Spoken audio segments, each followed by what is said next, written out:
for this video, we are going to talk about converting temperature measurements. Of course, when we talk about temperature, the units involved are Celsius and Fahrenheit. So we will be converting Celsius to Fahrenheit and Fahrenheit to Celsius. So first, let's convert degree Celsius to degree Fahrenheit.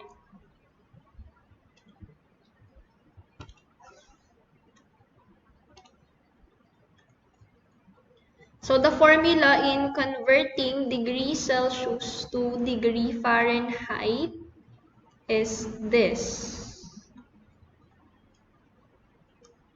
So degree Fahrenheit is equal to 9/5 times degree Celsius, the given degree Celsius, no? And then plus 32. So that will be the formula that you're going to use to convert degree Celsius to degree Fahrenheit. Now let us try to solve this given example. Let's say we will be converting 35 degrees Celsius to degree Fahrenheit.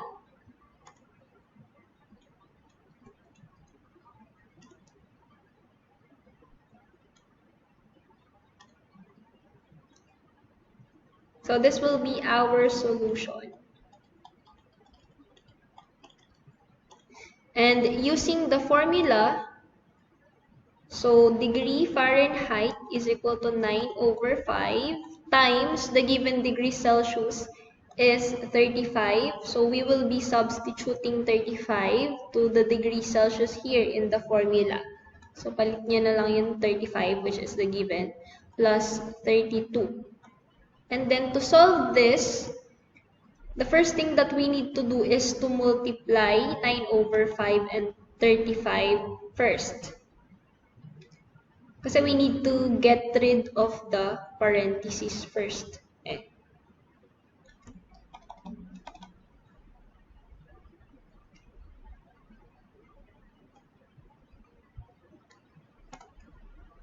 So yeah.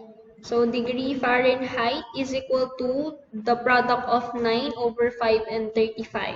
So if you have scientific calculators, you can just type this given and then makukuha nyo na yung answer. Kung wala naman kayong scientific calculators, you can just multiply 9 and 35 and then right after that, divide them by 5. So 9 times 5 divided by 5, that will be equal to 63. And then plus 32. And then get the sum of 63 and 32. That will be equal to 95. So 35 degree Celsius, when you convert it into degree Fahrenheit, that will be equal to 95 degree Fahrenheit. Okay? So another example, let's say we need to convert a 64.5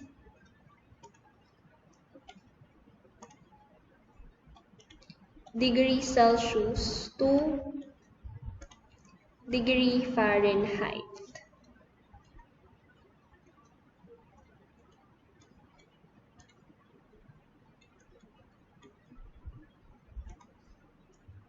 So this is our solution. And then again, using the formula, degree Fahrenheit is equal to 9/5 times the given degree Celsius, which is 64.5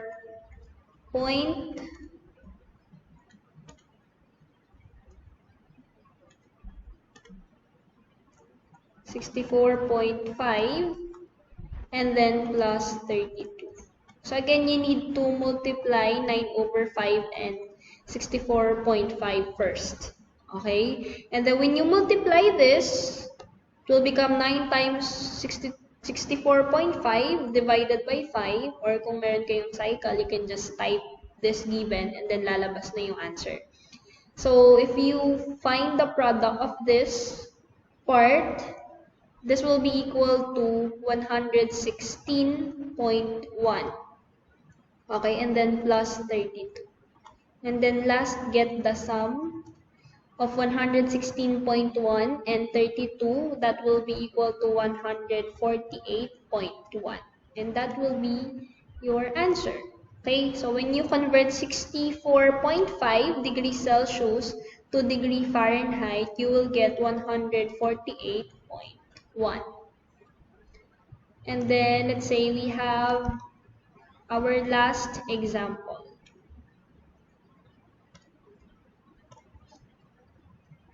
So let's say we have 120 degrees Celsius and we need to convert this into degree Fahrenheit. Okay. So the solution, so again, using the formula, so we have degree Fahrenheit is equal to 9 over 5 times the given degree Celsius, which is 120 plus 32.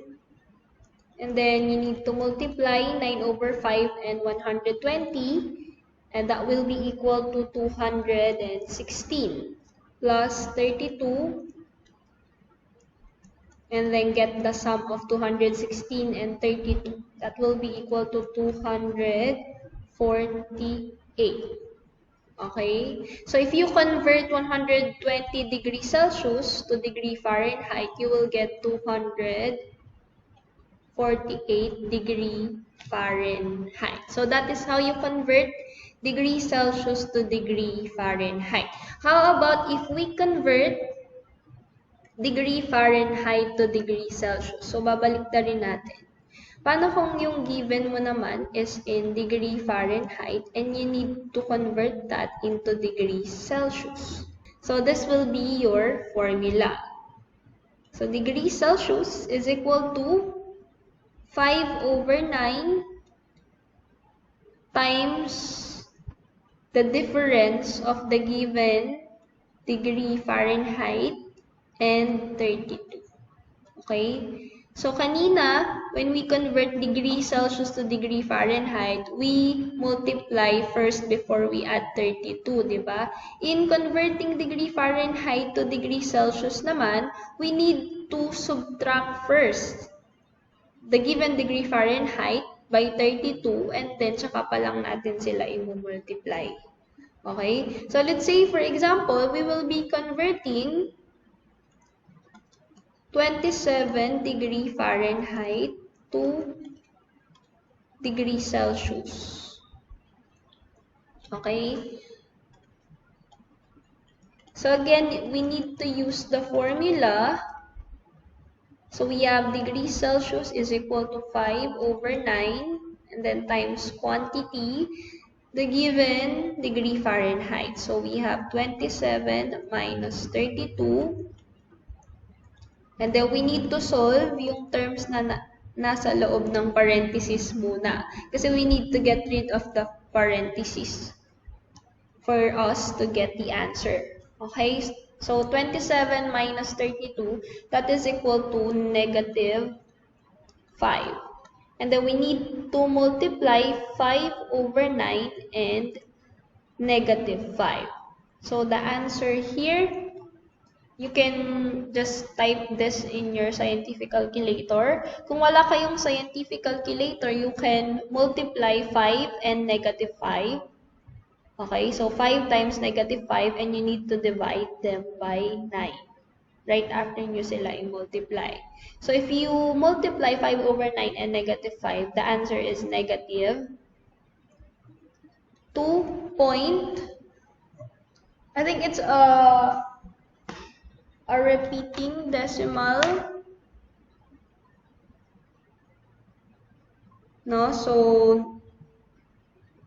let's check. Yeah, this is a repeating decimal kasi ang answer is negative 2.7777 and so on and so forth. So if that is the case, kapag ang nangyari, right after nyo kinonvert, ang lumabas na sagot is non-terminating decimal or a repeating decimal, Kapag kasi ibig sabihin ng repeating paulit-ulit yung numbers or yung decimal numbers, ibig sabihin ng non-terminating is hindi siya humihinto, yun yung nakuha yung answer, paano nyo isusulat yung final answer nyo?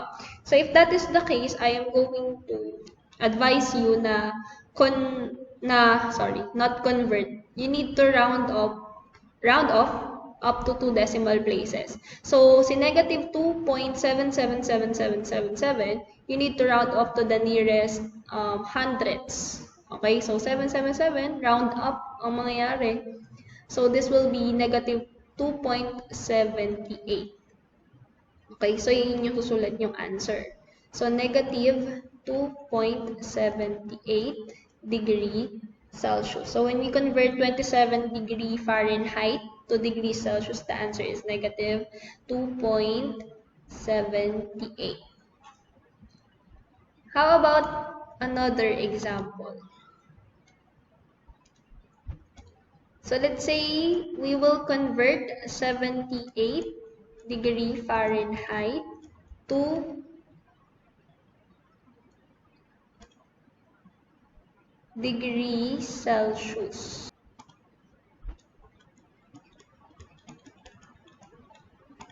So again, the solution is this, no? Using the formula, we have degrees Celsius is equal to 5 over 9 times the quantity, 78, kasi yun yung given na degree Fahrenheit, minus 32, and then we need to subtract 78 and 32. That will be equal to 46.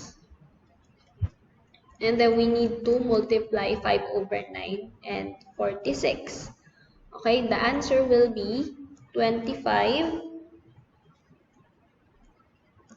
point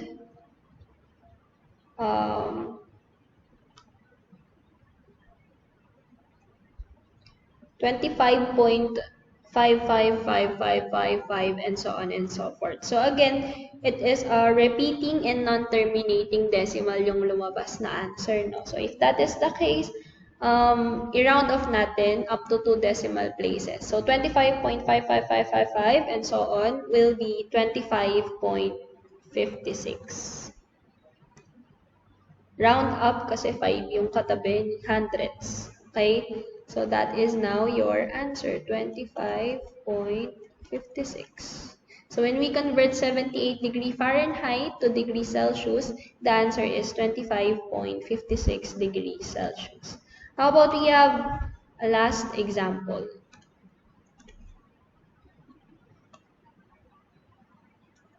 So let's say we will convert 235 degree Fahrenheit to degrees Celsius.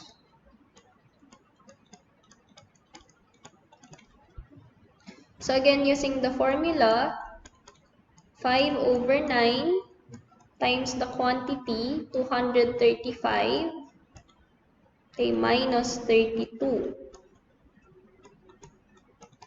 And then, we need to subtract 235 by 32, no? We need to subtract 235.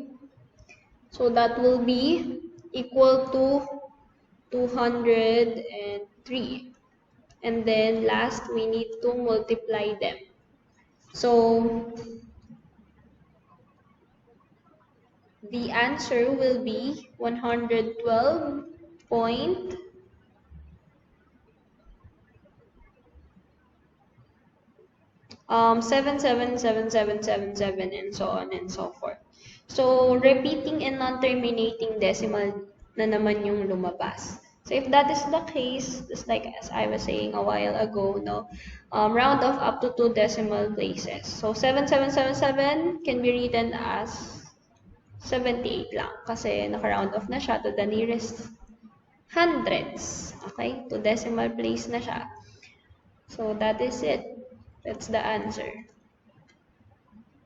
So when we convert 235 degree Fahrenheit to degrees Celsius, the answer is 112.78. So that is how you convert degree Celsius to degree Fahrenheit and degree Fahrenheit to degree Celsius.